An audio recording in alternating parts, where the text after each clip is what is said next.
dan bagaimana Allah Ta'ala nak hidupkan balik semua manusia ini. Lalu Allah Subhanahu Wa Ta'ala sebut, bal kadzabu bil haqqi lamma ja'ahum fahum fi amrin marij. Bahkan mereka terburu-buru mendustakan kebenaran apabila saja sampai kepada mereka. Sebab itu mereka berada dalam keadaan yang serba kacau. Ini pala tak boleh nak terima. Kenapa? Kerana mereka merasakan mendustakan apa yang telah sampai kepada mereka daripada kebenaran. Hadirin dan hadirat yang dirahmati Allah Subhanahu wa taala. Maka Allah Subhanahu wa taala jawab. Bagaimana Allah jawab kesangsian mereka? Dia ragu, iya ke Allah Taala ni boleh hidupkan orang balik selepas daripada mati? Soalannya tu je. Allah Subhanahu wa taala jawab, afalam yanzuru, dalam ayat yang ke-6, afalam yanzuru ila samai fawqahum kaifa banainaha wa zayyannaha wa ma laha min furuj.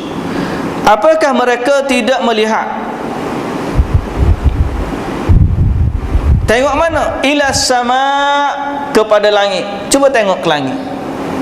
Kaifa banainaha, bagaimana kami bina dia. Wa zayyannaha, dan kami hiaskan dia dengan bintang-bintang. Tengok bintang langit. Wa ma laha min furuj, dalam keadaan tidak ada retak dan renggang. Cuba tengok langit, hebat. Kita duk cerita bab hak dalam tanah, Allah Ta'ala sebut hak cerita atas langit. Sebab apa? Dalam ayat yang lain Allah Subhanahu Wa Ta'ala sebut, antum ashaddu khalqan amis sama banaha. Mu lebih payah nak buat ke langit lebih payah nak buat? Antum ashaddu khalqan amis sama, kamu lebih susah nak buat ke amis sama ataupun langit? Mana besar mu dengan langit? Allah Ta'ala jawab dengan perumpamaan tashbih yang lebih besar daripada manusia, supaya manusia berfikir. Kita ni kecil je. Cuba tengok langit aku buat tu, kata Allah, afalam yanzuru ila sama kaifa banaina, kami buat dia. Tuan-tuan tahu langit besar mana? Tak tahu. Siapa hari ni NASA duk atap satelit tak jumpa hujung lagi, mana tak tahu. Sekarang ni dia jumpa bintang yang paling besar setakat ni lah, setakat ni saintis angkasa NASA jumpa bintang yang paling besar sekali. Bumi ni besar dah, banding dengan bintang tu halu. Kita kalau naik kapal terbang nak cukup satu pusing berapa masa dia? 2 hari. Siapa? Asabi dah 2 hari. Kalau 3 hari lebih dah kali. 2 hari setengah boleh jadi. Naik kapal terbang, start kapal terbang di kelas air tu, start naik kapal terbang, duduk sampai semula ke titik yang sama dalam masa 2 hari. Naik kapal terbang.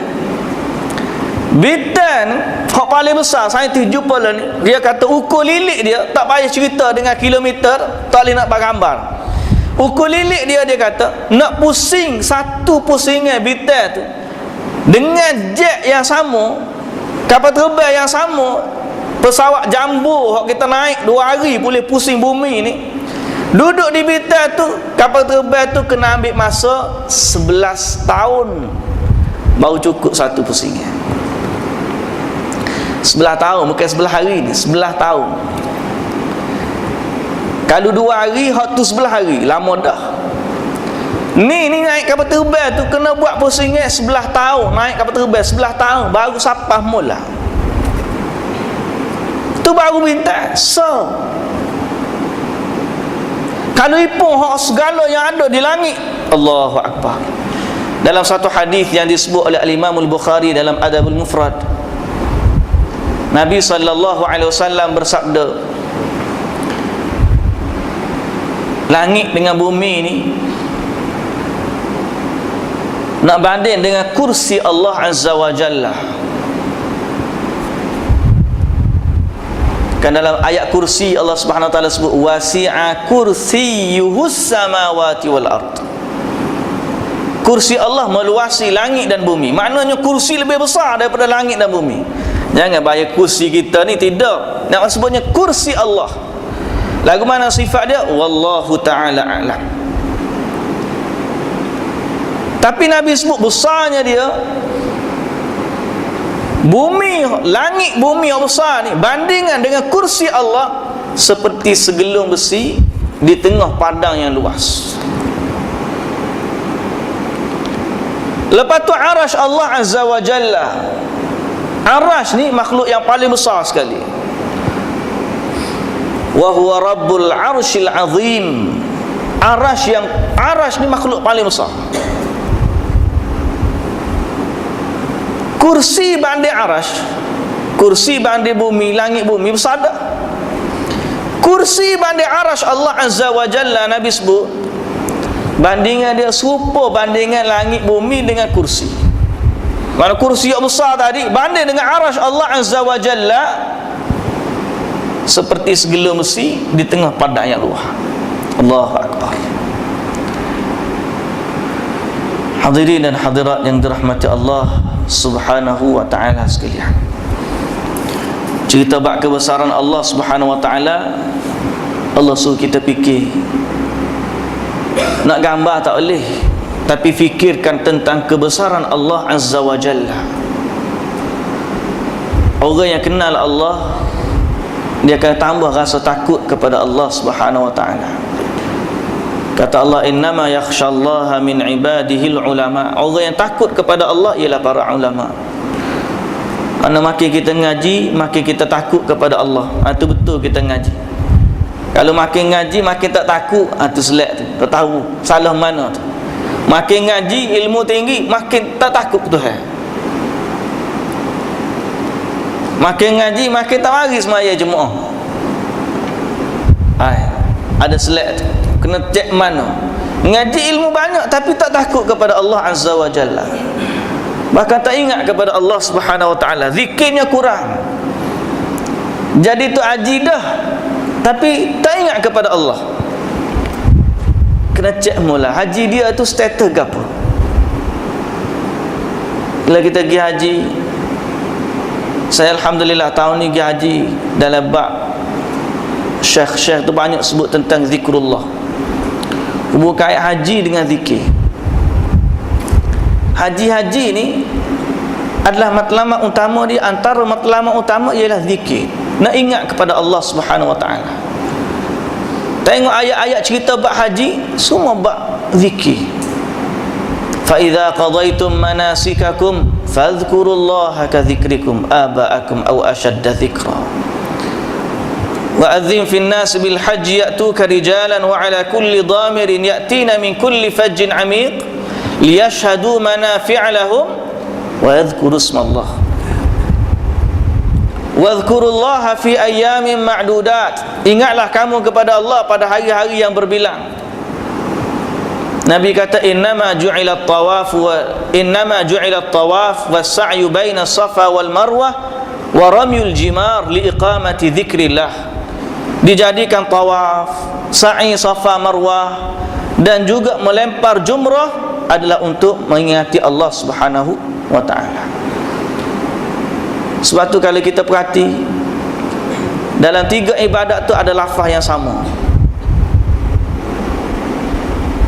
Tiga lafaz, tiga ibadat, tawaf, sa'i, melotah, ada lafaz yang sama. Apa dia? Waktu kita sawah kita sebut dia. Waktu kita sa'i kita sebut dia. Waktu kita melotah apa kita sebut dia. Orang pergi haji dah. Waktu kita istilam di Hajar Aswad, kita kata apa? Kau tak pergi haji belakang lagi ni? Pergi belakang dah ni. Ramad dah pergi nampak tu. Waktu kita duduk istilam Hajar Aswad, lambar tangan, kau kita pegang, kau kita kucuk, kau kita baca apa? Bismillahi Allahu Akbar. Waktu kita duduk atas bukit Safa Marwah, kita kata Allahu Akbar. Waktu kita lempar batu jumrah, setiap batu kita sebut apa? Allahu Akbar. Kada kau pakai lempar je, tak baca gapo pun. Allah kadang-kadang ada popok Indonesia, kadang-kadang dia nak marah. Tidak Indonesia pun, orang lain pun ramai je orang jenis tak ngaji. Dia pergi, orang lain sebut Allah, dia sebut setan. Setan, dia nak marah selajak setan, dia pekong sebut setan. La ilaha illallah. Orang bukan suruh sebut setan, dia anggap lepas jumrah tu pekong setan, jadi dia pun setan. Orang suruh sebut nama Allah, dia sebut, walaupun dia sebut dengan beci pun, tapi salah lah sebab Allah Ta'ala suruh sebut dia. Zikrullah. Sebab tu kalau orang yang kenal Allah Azza wa Jalla, tahun semaya bila sebut Allahu Akbar, dia adalah untuk manusia ni ingat kepada Allah Subhanahu wa Ta'ala. Sebab tu Allah Ta'ala kata wa aqimus salata li dzikri, didikkanlah salat untuk mengingatiku. Lafaz yang sama pada tawaf, lafaz yang sama pada sa'i, lafaz yang sama pada melontar jumrah ada pada salat kita. Kita kata Allahu Akbar. Baik, hadirin dan hadirat yang dirahmati Allah, besarnya kebesaran Allah Subhanahu wa Ta'ala bila Allah Subhanahu wa Ta'ala sebut tentang penciptaan langit, dan Allah Subhanahu wa Ta'ala sebut tentang beberapa lagi kehebatan-kehebatan ciptaan Allah, yang mana kalau manusia berfikir tentang kehebatan Allah dalam sudut tu, tak mustahil bagi Allah nak menciptakan manusia kembali. Antaranya Allah Subhanahu wa Ta'ala sebut tentang langit, wal arda madadnaha wa alqaina fiha rawasiya, kami pacakkan bukit atas bumi, wa ambatna fiha min kulli zaujin bahij, dan kami tumbuhkan pada bumi ini pelbagai jenis tumbuhan yang indah dan juga subur. Dan Allah Subhanahu wa Ta'ala sebut bagaimana Allah turunkan daripada langit air yang penuh dengan berkat, wa nazzalna minas samaa'i ma'an fa ambatna bihi jannatin wa habbal hasid. Ini satu. Cerita tentang ayat ni panjang, sehinggalah sampai Allah Subhanahu wa Ta'ala sebut ayat yang ke-15, wa ahyayna bihi baldatan maita kadzalikal khuruj. Ayat yang ke-11 Allah Ta'ala sebut wa ahyayna bihi baldatan maita, dengan hujan tu, turun hujan, lalu tanah kering garing ni jadi hidup. Lalu Allah Ta'ala sebut kadzalikal khuruj, begitulah kami hidupkan orang yang mati. Pokok mati Allah Ta'ala boleh beri hidup dah. Lepas hujan segar balik. Kita tak berasa sini muka segar semua sepanjang tahun. Kalau tuan-tuan pergi ke Mekah, ke Madinah, musim panas kita tengok pada pasir ni kering, tak ada ninggal pokok, serabut tak ada ninggal. Bila hujan tiba-tiba kering tu hijau. Mari mana? Kadzalikal khuruj. Begitulah Allah Azza wa Jalla akan mengembalikan manusia daripada kematiannya. Mana satu ayat ni surah Qaf nak suruh kita sedar, nak suruh kita ingat bahawa kita ni sampai satu tahap, sampai satu masa akan dihidupkan kembali oleh Allah Subhanahu wa Ta'ala. Ini satu. Kemudian surah Qaf ni juga Allah Subhanahu wa Ta'ala mengingatkan kepada kita secara umumnya, dan juga kafir Quraisy secara khususnya pada waktu turunnya ayat ni, ialah semua manusia yang lawan Allah Subhanahu wa taala binasa berlaku. Dalam ayat 12 sapalah 14 Allah Taala sebut kadzabat qablahum qaum nuhin wa ashabur rass wa thamud wa 'adun wa fir'aun wa ikhwanu lut wa ashabul aikati wa qaum tubba' kullun kadzabar rusula fa haqqa wa'id. Semua tu lawan para rasul dia, mendustakan rasul dia, maka layaklah bagi mereka balasan daripada Allah Subhanahu wa taala. Faedah yang kedua daripada surah Qaf ialah orang yang menentang nabi, orang yang menentang rasul, mereka akan ditimpakan azab yang sangat pedih. Fitnah, dan ini yang paling ditakuti. Satu, orang yang mendustakan nabi, kullun kadzabar rusula fa haqqa wa'id. Tapi mendustakan nabi ni peringkat tinggi dah, orang tak beriman tu. Ada juga orang beriman dengan nabi tapi menyelisihi petunjuk nabi. Ini juga Allah Ta'ala sebut dalam ayat yang lain dalam Quran. Bagaimana Allah Subhanahu wa taala akan mengazab orang yang menyelisihi nabi. Falyahdharil ladzina yukhalifuna an amrihi an tusibahum fitnah aw yusibahum adzabun alim. Maka beringatlah orang yang menyelisihi perintah nabi, takut-takut ditimpakan ke atas mereka fitnah ataupun azab yang sangat pedih.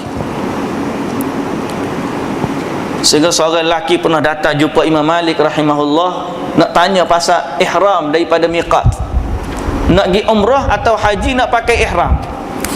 Daripada mana nak pakai ihram? Nak pakai dan berniat ihram. Dia tanya Imam Malik, ya Imam, aku nak berihram daripada mana? Imam Malik kata berihram daripada miqat lah. Miqat orang Madinah Bir Ali. Dia tanya Imam Malik, boleh tak aku nak berihram daripada Masjid Nabi? Bir Ali miqat sebenar, dia nak berihram daripada Masjid Nabi. Kalau kira kelebihan Masjid Nabi lebih lah. Masjid Nabi ni, solat di Masjid Nabi sama dengan pahala 1000 kali solat tempat lain. Tapi Nabi, Imam Malik kata apa? Aku takut kamu ditimpa fitnah. Dia kata fitnah ke apa? Pula Imam Malik, kan Masjid Nabi tu bagus, dia hanya beberapa kilometer aku tambah sebelum daripada miqat. Imam Malik kata fitnah mana lebih besar? Di saat kamu rasa kamu buat tu lebih baik daripada hak Nabi sallallahu alaihi wasallam buat. Nabi ihram di miqat, mu lagi buat di Masjid Nabi, takkan buat lebih baik daripada Nabi. Duduk di miqat tu adalah yang terbaik sebab Nabi sallallahu alaihi wasallam miqat situ, kata Imam Malik. Lalu Imam Malik baca ayat, falyahdharil ladzina yukhalifuna an amrihi an tusibahum fitnah aw yusibahum adzabun alim. Maka beringatlah orang yang menyalahi perintah Nabi, takut-takut mereka ditimpa fitnah ataupun ditimpa azab yang pedih. Surah Qaf mengingatkan kita yang kedua ialah berpegang teguhlah dengan ajaran Nabi sallallahu alaihi wasallam. Yang ketiga, Allah Subhanahu wa taala sebut afa'ayina bil khalqil awwal, ayat yang ke-15. Apakah kami afa'ajizna ibtida'ul khalq hatta hum fi syakkin min al-i'adah? Maknanya apakah mereka sangka kami ni lemah dalam menciptakan? Apakah kami letih dalam menciptakan yang pertama? Balhum, kata Allah Subhanahu wa taala, bahkan mereka berada dalam keadaan keliru dan ragu-ragu tentang ciptaan makhluk dalam bentuk yang baru. Maknanya Allah Ta'ala nak buat ni lebih mudah daripada Allah Ta'ala nak kembalikan manusia bangkit pada hari akhirat lebih mudah daripada Allah Ta'ala nak buat hak mula-mula. Kita nak baiki dengan nak buat, mana mudah. Pergi kedai pamer suruh buat kereta, dia kata aku tak reti buat kereta, setakat baiki boleh. Sebab apa? Nak buat barang yang tak ada jadi ada ni payah. Daripada nak ambil cari enjin situ, chassis sini, cari takut ada. Tapi nak buat daripada kosong jadi ada, payah. Maka Allah Subhanahu Wa Taala mengingatkan manusia bahawa Allah nak kembalikan manusia kepada hari akhirat ni mudah je bagi Allah. Jangan kita rasa hari ni hari akhirat tu jauh daripada kita. Padahal kita ni kalau mati khabar-khabar celak, Allahu Akbar, bakit-bakit pada hari akhirat. Tak kira pada masa tu baru nak sedar, tak kira pada masa tu baru nak khabar tentang kepentingan kita ni untuk mempersiapkan diri kita kembali kepada Allah pada hari akhirat tu. Kisah kita pukul apa tadi? Lebih lama 10 minit. Nak bayar dulu kat sini.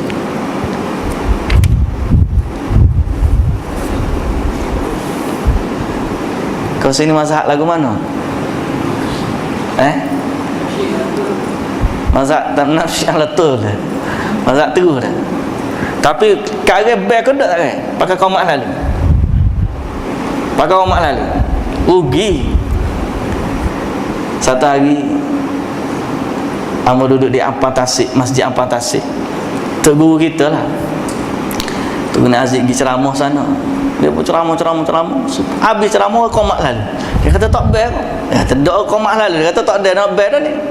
Oh, dia kata rugi. Syiar Islam. Kita nak ambil sunat tu, kalau kita bayar, kita boleh sunat. Satu. Yang kedua,